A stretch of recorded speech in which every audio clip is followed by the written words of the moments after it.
Hello बच्चों, let's see this question. In the following situations, what is observed and which property of matter is being exhibited? यहाँ पे हमारे पास बहुत सारे situations दिए हुए हैं. उनमें हमें ये देखना है कि ये किस मतलब मैटर के किस प्रॉपर्टी को एग्जिबिट कर रहे होंगे. तो चलिए इस क्वेश्चन को सॉल्व करते हैं बच्चों. सबसे पहले तो ये देखते हैं कि इस क्वेश्चन को सॉल्व करने के लिए हमें कौन सी की कॉन्सेप्ट की जानकारी होनी चाहिए. देखो ये जो सवाल है ये बेसिकली प्रॉपर्टीज ऑफ मैटर का सवाल है ना. प्रॉपर्टीज ऑफ मैटर का. आइए एक एक करके देखते हैं. सबसे पहला जो है कि a diver is able to cut through water. देखो बच्चों ये जो है ना दो प्रॉपर्टी को एक्सप्लेन करता है. कौन कौन सा?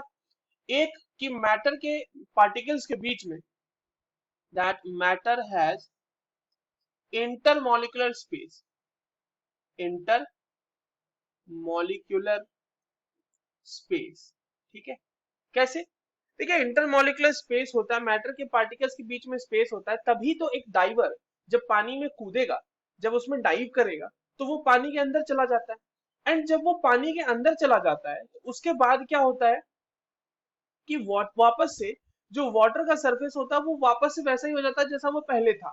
तो इसका मतलब ये भी है कि मैटर में जो पार्टिकल्स हैं, matter has matter has intermolecular force of attraction. मतलब जो उसके पार्टिकल्स हैं उनके बीच अट्रैक्टिव फोर्स भी लग रहा होगा. तो matter has intermolecular force of attraction. Right. ये चीज हो गई, एक तुम समझ गए. दूसरा दूसरा क्या है? When tea leaves is being added to boiling water. इसमें भी देखिए सेम चीज. जब आप टी लीव्स को बॉइलिंग वाटर में ऐड करते हैं तो जो टी पार्टिकल्स होते हैं, टी लीव्स होते हैं, वो इंटरमॉलिक्यूलर स्पेस में जाके चले जाते हैं. ठीक है. तो यहां पर भी वही बात है कि मैटर हैज इंटरमॉलिक्यूलर स्पेस. समझ में आ गया? आगे बढ़ते हैं. Hammering a piece of iron nail. देखिए हैमर जब आप कर रहे हैं आयरन नेल को, तो आप देखते हैं कि आयरन नेल जो है अपना शेप थोड़ा सा चेंज कर देता है. अगेन सेम चीज है, matter has intermolecular space and matter has intermolecular force of attraction. उसी की वजह से हो रहा होगा ना. क्योंकि देखो जब हमने उस पर हैमर किया तो उनके पार्टिकल्स के बीच में जो स्पेस था उसको वो धीरे धीरे ओवरकम कर गया. वो जो है इंटरमॉलिक्यूलर स्पेस को क्या करेंगे, वो भरने की कोशिश करेंगे. Intermolecular space. और जब आप उसको जिस तरह से हैमर कर रहे हैं उस तरह से वो तो रह गया ना हैमर करने के बाद आयरन नेल. तो इसका मतलब strong intermolecular force of attraction वहां है, क्योंकि जब एक बार पार्टिकल वहां पे चला गया तो वो वापस से हिलने का नाम वहां से नहीं ले रहा. तो strong intermolecular force of attraction. Again D क्या कह रहा है कि when we put our finger under tap water. बच्चों तो जब आपने टैप वाटर के अंदर कभी ऐसे करके फिंगर रखा होगा तो आप देखते होंगे कि पानी उसके ऊपर गिरने के बाद पानी दो भागों में इस तरह से, मतलब पानी का जो फ्लो होता है वो दो भागों में डिवाइड हो जाता है. तो अगेन वही डाइवर वाला सीन है इसके साथ भी.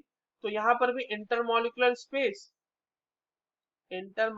स्पेस होगा, है ना. ई देखते हैं. ई कह रहा है कि when we put a few drops of red ink in water. देखो पार्टिकल्स जो होते हैं मैटर के, particles of matter is continuously moving. ठीक है. Is in motion. Is in motion. तो क्या होगा कि जब आप ऐसे रेड इंक डालोगे तो रेड इंक पूरे के पूरे वाटर में डिफ्यूज, मतलब धीरे धीरे फैल जाता है. ठीक है. तो the red ink gets spread in the entire water. ठीक है. और ये दिखाता है हमें डिफ्यूजन की प्रॉपर्टी, कि मैटर में डिफ्यूजन हो सकता है.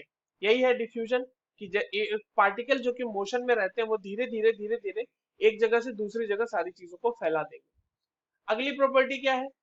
When we add potassium permanganate crystal in water. Again देखिए पोटेशियम परमैंगनेट जब आप ऐड करेंगे बच्चों तो धीरे धीरे पोटेशियम परमैंगनेट पूरे वाटर में घुल जाएगा. So this shows the property of dissolution. घुलने की, डिसोल्यूशन. ठीक है. या फिर आप इसको बोल सकते हो सॉल्युबिलिटी. सॉल्युबिलिटी. राइट. तो ये हो गया, हमने सारी प्रॉपर्टीज देख ली कि सारे केसेस में कौन कौन सी प्रॉपर्टी शो की जा सकती है। I hope you understood this well. All the very best.